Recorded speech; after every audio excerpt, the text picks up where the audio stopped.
He's back again with another Mercedes rent, isn't he?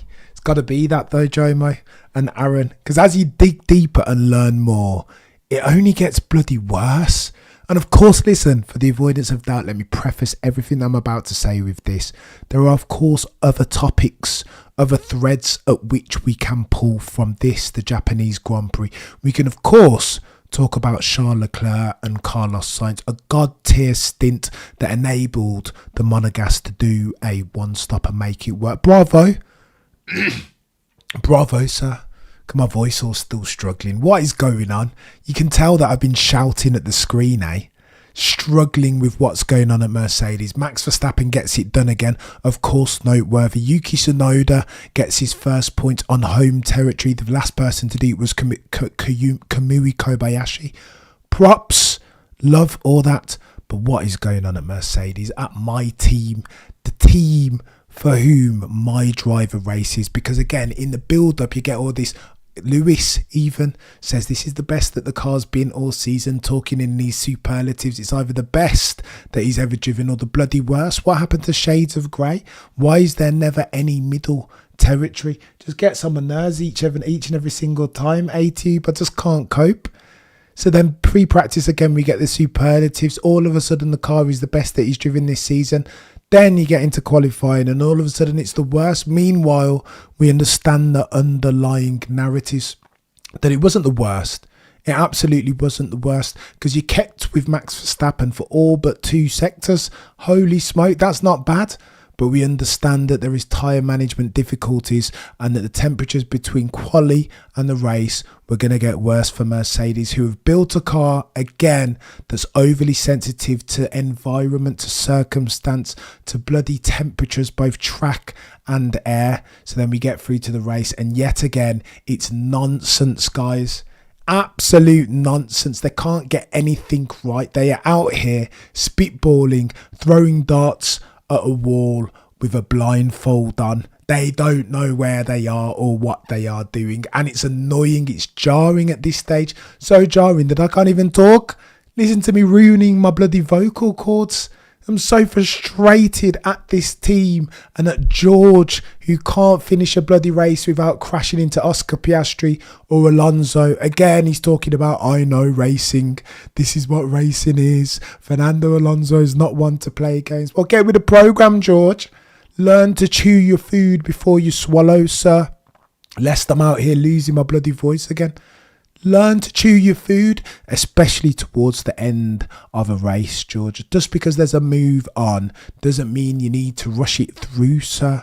God tier ones, like you can be at some point in the future, George, set their moves up. See Fernando Alonso in 2023 on Checo Perez. See Lewis Hamilton in 2021 at Brazil on Max Verstappen. This is what they do, George, and in order to get that way, that's what you need to learn how to do. Stop being so bloody eager. Like, learn to chill out. But again, this feels like it's emblematic of everything the Mercedes are doing. He's learning from the best at his team, his leader, the pioneer Toto Wolff, who also, by the way, doesn't have a Scoobies. Is he attending the Grand Prix or not? No, he's not attending due to scheduling. A last minute, all of a sudden it's really important for you to be there. Which one is it? Toto? Because indecision is not a type of leadership that inspires nor motivates. What are we doing at this stage? Scorched Earth Cameron had to come back. Heel Cameron, Hollywood Rock or Hogan. It's just nonsense, but it's really aggravated each and every single time at this stage. Meanwhile, the other teams are kind of catching up and laying foundations. I look over at Ferrari and there's acrimony between Carlos Sainz and Charles Leclerc. You heard Carlos Sainz in the presser, in the driver's debrief, that shakedown room, the way he was talking about Charles Leclerc. So what happened to Charles? Checo said, really quick, Carlos Sainz said, one stop. As if in one stopping Charles, Ferrari had preferred Charles over Carlos. All in brackets unsaid, but you could just see it in Carlos's face. Carlos was like, well, the only reason why Charles was quick was because they one-stopped him. Do you know what I mean, Jomo? But everyone, I say that only to say that it feels like Ferrari are making steps And again, I said yesterday on yesterday's video that it felt like Mercedes were making steps, but only for them to take one forward and then 3 back overnight. What, because the temperature's gone up to 10 degrees Celsius? Is that an excuse? Listen, I'm just reading this book for context, and this is why I'm losing my mind. I'm reading this book that I should have read a long time ago by Adrian Newey, How to Build a Race Car. And in there's a couple brilliant chapters where he's talking about the Leighton March A81. And I bore down the Aesop's fable to you so you don't have to go and purchase the book. So they were having problems with this Leighton March A81, a god tier car. But the problems in essence boiled down, the aero was quality, mechanically it was brilliant. But in essence, he'd built a car that was too sensitive to circumstance. It wasn't a stable aero platform. The drivers couldn't push it. Stability is all important when you're building a race car. Choose a design philosophy that breeds stability and predictability, drivability even, and then nail that. Take every millimetre, know every tenth out of that design philosophy. And that's exactly what Adrian Newey's been doing. You know, I'm reminded of that because in Ted's notebook post-race, he interviewed one Adrian Newey and he said, listen, Adrian, my mind boggles. You were in the most dominant car that we've ever seen in F1 in RB19 in 2023, and you've only extended that advantage. You've brought new upgrades this year. Explain to us, Adrian, because my mind boggles. You know what Adrian said? Adrian said, this isn't revolution, this is evolution. This is an extension of the design philosophy that we've had since 2022. Because what Adrian Newey believe in and Red Bull believe in is failing fast. Even in the book, there's a chapter where he talks about they'll explore an idea for 24 hours. Somebody comes up with it, sit on it for 24 hours. If after 24 hours of consideration, it doesn't stand up, then throw it in the bin. Fail fast. That's quintessential management 101, right? Fail fast. Don't pursue a failed design philosophy for 2 years like Mercedes have done with the no pod concept, which just didn't work, or which only worked one of 365 days a year when it was a full moon on high altitude tracks, aka Interlagos. What's the point in that? If the performance is so, if you can't access the performance, then did it even exist in the first place? If a tree falls down in a forest and no one sees or hears it, did it really fall down? That's what Mercedes were doing. Oh, the performance is coming. The performance is coming one day. The performance, well, yeah, of course it will. Well, where was the performance?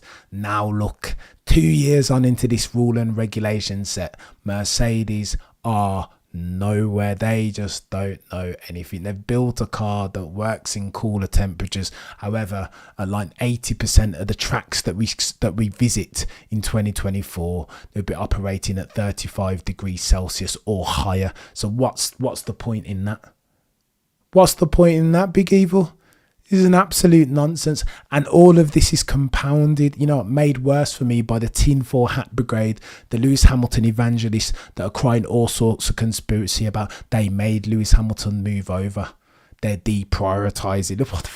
What are you talking about? What do you mean they made Lewis Hamilton move? They didn't make Lewis Hamilton move over. Lewis Hamilton moved over of his own accord because he said over the radio that he had damage courtesy of a cheeky love kiss between him and Charles Leclerc. So he's like, what's the point?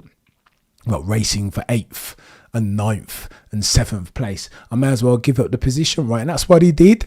He moved over. He suggested, listen, I'm struggling with understeer. Let me move over. And that's another can of worms that Lewis Hamilton in 2024 is one of those willing to cede position to George Russell, King George of Kings Lynn, Norfolk.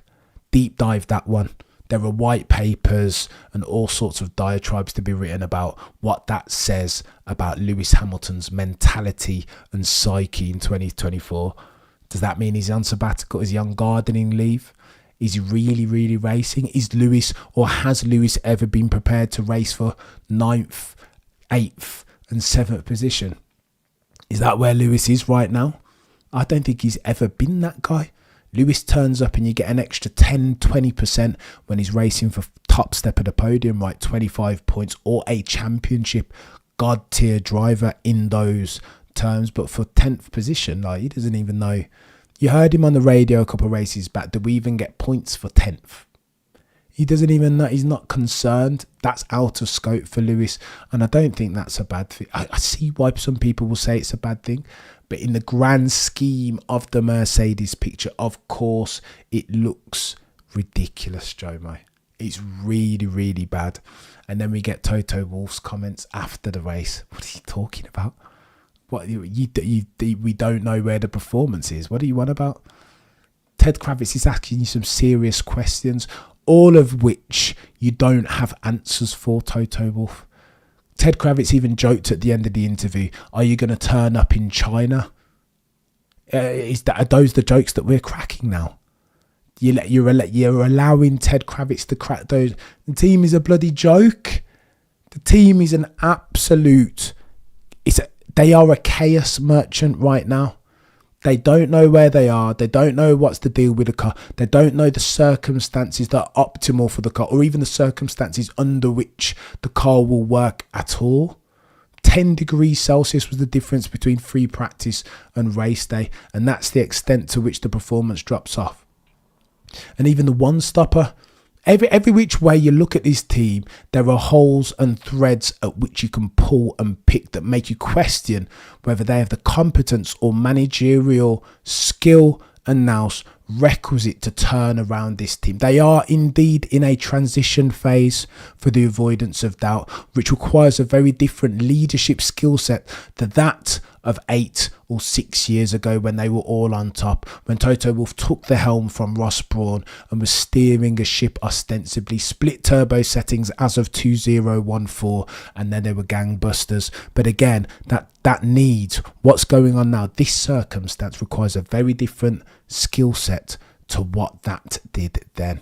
And the question is whether Toto Wolff and James Allison have that in their locker, because I'm not sure. Everything that I'm hearing, all the sounds and the bloody tidbits, the sound bites, the headlines, every quote from Toto Wolff et al. Makes me question it.